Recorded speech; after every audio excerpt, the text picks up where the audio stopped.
കണ്ണൂർ ജില്ലയിലെ തളിപ്പറമ്പിൽ സ്ഥിതി ചെയ്യുന്ന തൃച്ചംബരം ക്ഷേത്രം രൗദ്രഭാവത്തിൽ നിൽക്കുന്ന ശ്രീകൃഷ്ണനെ ആരാധിക്കുന്ന ക്ഷേത്രമാണ്.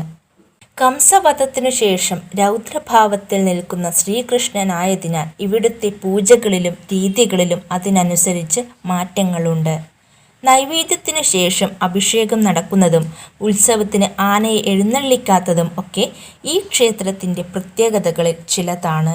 ശംബര മഹർഷി കാലങ്ങളോളം തപസ് അനുഷ്ഠിച്ച ഇടമായിരുന്നുവത്രേ ഇത്. അങ്ങനെ അദ്ദേഹം തപസ്സനുഷ്ഠിച്ച ഇവിടുത്തെ വനപ്രദേശം ശംബരവനമെന്നും പിന്നീട് ശംബരപുരം എന്നും ആയി മാറി. അതിനുശേഷം അത് ലോപിച്ച് തൃച്ചംബരം ആയി മാറുകയായിരുന്നു. അതിപുരാതനമായ നിർമ്മാണ രീതികളാണ് ഈ ക്ഷേത്രത്തിന് ഉള്ളത്. ക്ഷേത്രത്തോട് ചേർന്ന് ജലദുർഗ ക്ഷേത്രവും മണ്ഡപവും 3 നിലയിലുള്ള ശ്രീകോവിലും